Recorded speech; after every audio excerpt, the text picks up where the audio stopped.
सुप्रभात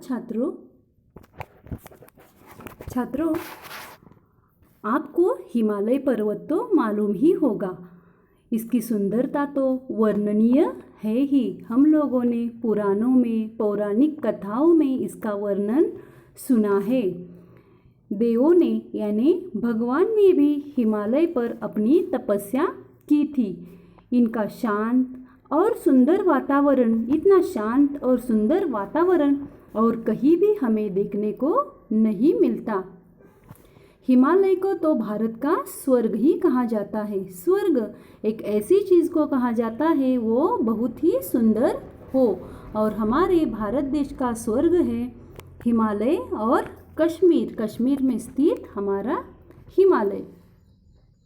इतना सुंदर और मनोहरी वातावरण और कहाँ पर मिलेगा छात्रों? हमें इतना सुंदर आँखों को देखते ही रहे, आँखों को ऐसा लगे कि हम इस हिमालय को देखते ही रहे। ऐसा सुंदर वातावरण हमें और कहीं पर भी देखने को नहीं मिल सकता। तो छात्रों, आज हम देखने वाले हैं हमारा पाठ नंबर 3, हिमालय की बेटियाँ। इस पाठ के लेखक हैं नागार्जुन, जिन्होंने हिमालय से उगम पाने वाली नदियों को हिमालय की बेटियों के रूप में देखा है। तो देखते हैं हम पाठ। अभी तक मैंने उन्हें दूर से गंभीर, शांत, अपने आप में खोई हुई लगती थी। सम्रांत महिला की भांति प्रतीत होती थी। उनके प्रति मेरे दिल में आदर और श्रद्धा के भाव थे। लेखक के मन में नदियों के प्रति आदर और श्रद्धा का भाव था, क्योंकि उन्होंने आज तक ये नदियाँ जो है देखी थी, वो एकदम शांत, जिम्मेदार महिला की तरह उन्हें दिखाई दे रही थी, और माँ, दादी, मौसी और मामी की गोद की तरह उनकी धारा में डुबकियाँ लगाया करते थे। परंतु इस बार जब मैं हिमालय के कंधे पर चढ़ा तो वे कुछ और रूप में सामने आई। लेखक ने अब तक इन नदियों को दूर से ही देखा था, लेकिन लेखक अभी हिमालय से इन नदियों का वर्णन कर रहे थे कि यह दुबली पतली गंगा, यही यमुना, यही सतलज सतल मैदान पर उतरकर विशाल कैसे हो जाती है। उनका उछलना, कूदना, खिलखिलाकर हंसना, लगातार हंसते ही जाना, इनकी यह भावभंगी, इनका यह उल्लास कहाँ गायब हो जाता है मैदानों में जाकर। लेखक कह रहे हैं कि एक छोटी लड़की की तरह इनकी ये जो क्रीड़ाएं हैं, हंसना, खिलखिलाकर गाना, उछलना, कूदना, ये मैदानों में न जाने कहाँ गायब हो जाते हैं। और लेखक को और एक आश्चर्य लगता है कि लेखक कभी भी किसी लड़की को या खिलती हुई कली को मुस्कुराते हुए देखकर भी उनको इतना आश्चर्य नहीं हुआ था, जितना आश्चर्य इन नदियों के इस बाल लीला वाले रूप को देखकर लेखक को हुआ है। कहाँ ये भागी जा रही है? वह कौन है? लक्ष्य है जिसने इन्हें बेचैन कर रखा है।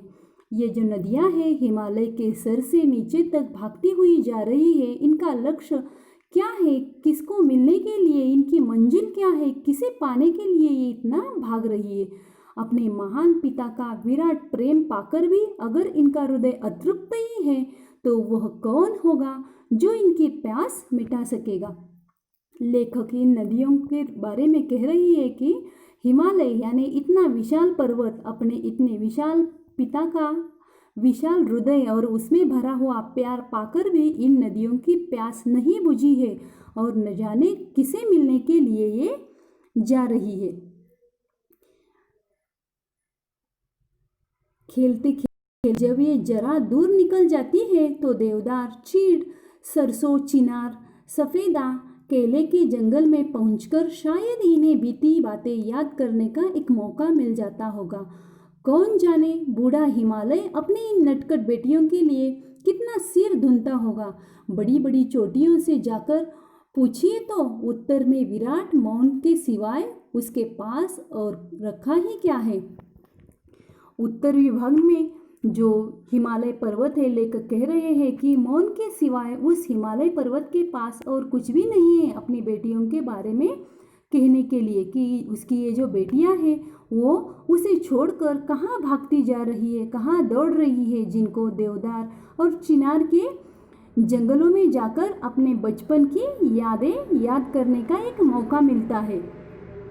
सिंधु और ब्रह्मपुत्र ये दोनों ऐसे नाम हैं जिनके सुनते ही रावी, सतलज, व्यास, चनाब, झेलम, काबुल, कपिशा, गंगा, यमुना, सरयू, गंडकी, कोसी आदि हिमालय की छोटी सभी बेटियां आंखों के सामने नाचने लगती हैं।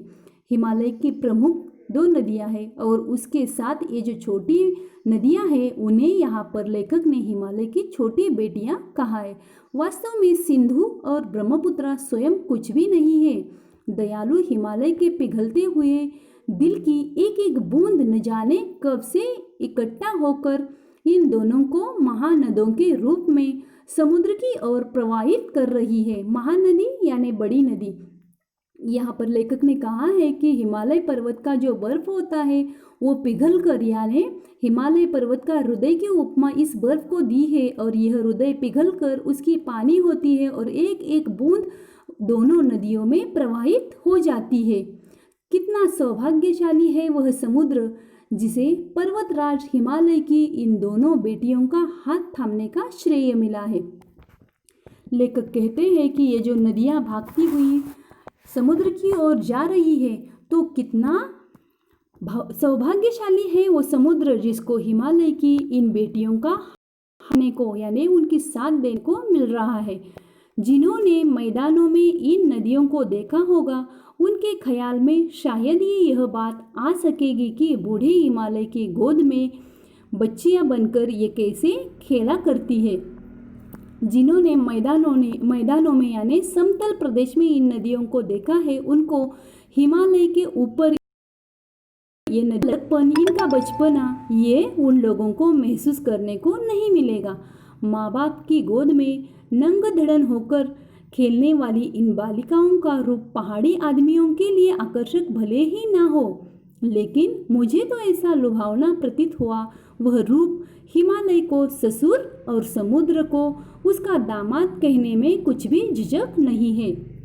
लेखक हमें बताना चाहते हैं कि पहाड़ में जो भी लोग रहते हैं यानी पर्वतों के ऊपर जो भी लोग रहते हैं उनको तो इन नदियों के इस रूप के बारे में जरा भी आश्चर्य नहीं होगा, लेकिन जिन लोगों ने इन्हें समतल स्थल पर यानी मैदानी प्रदेश में देखा है उनको तो ज़रूर आश्चर्य लगेगा कि ये जो नदियाँ हैं वो हिमालय से निकलते वक्त कैसी छोटी लड़कियों की तरह उछलती है, कूदती है और नीचे आकर एक सम्रांत महिला की तरह शांत हो जाती है।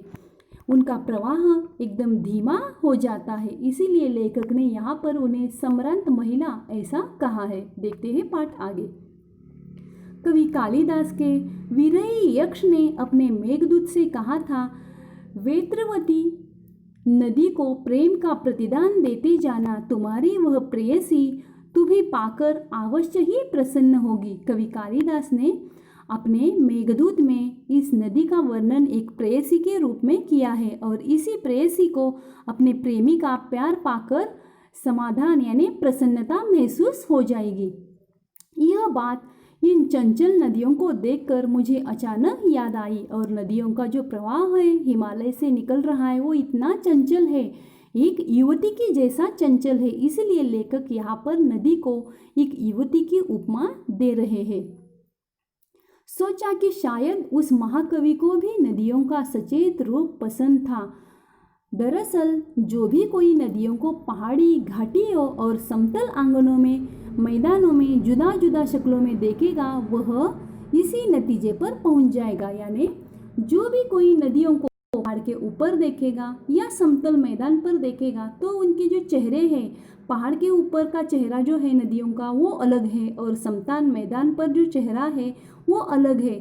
पहाड़ के ऊपर नदियाँ एक छोटी बच्ची की तरह उछलती कूदती है, लेकिन वही नदियाँ समतल मैदान पर एक सम्रांत यानी बड़ी हो चुकी जिम्मेदार महिला की तरह प्रतीत होती है।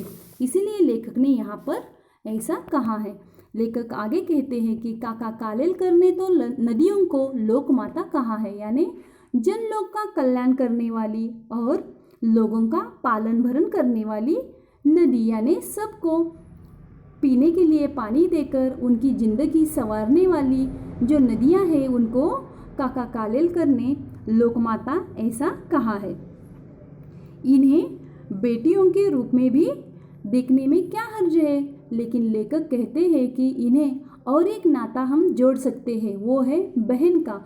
कवियों ने तो अनेक कविताएं की है और इनको बेटी या बहन भी कहा है, लेकिन काका कालेलकर ने इनको माता कहा है। तो लेखक कहते हैं माता से पहले जो नदियाँ बेटी होती है उनके रूप में हमें इन्हें देखने के लिए कोई भी हर्ष नहीं है। जो इनका खिलखिलापन है, उछलाव है, कूदना है, उसे इन्होंने बेटी के रूप में यहाँ पर प्रस्तुत किया है। ममता का एक और धागा यानी बहन का नाता भी यहाँ पर जोड़ लिया है। ऐसे ही एक दिन कवि तिब्बत में लेखक सतलज के किनारे दोपहर के समय पानी में पैर लटकाए बैठ जाते हैं। तो इन नदियों का प्रगतिशील जो जल है उनसे उनको प्रेरणा मिलती है और लेखक अचानक कवियों की तरह कुछ कविता की पंक्तियाँ गुनगुनाने लगते हैं। उनको कविता या कवि की तरह कल्पनाएं सूझने लगती है। जैसे ही वह प्रवाह में या नदी के पानी में अपने पैर डाल देते हैं तो उनको ये कल्पनाएं आती है और लेखक भी गुनगुनाना शुरू करते हैं।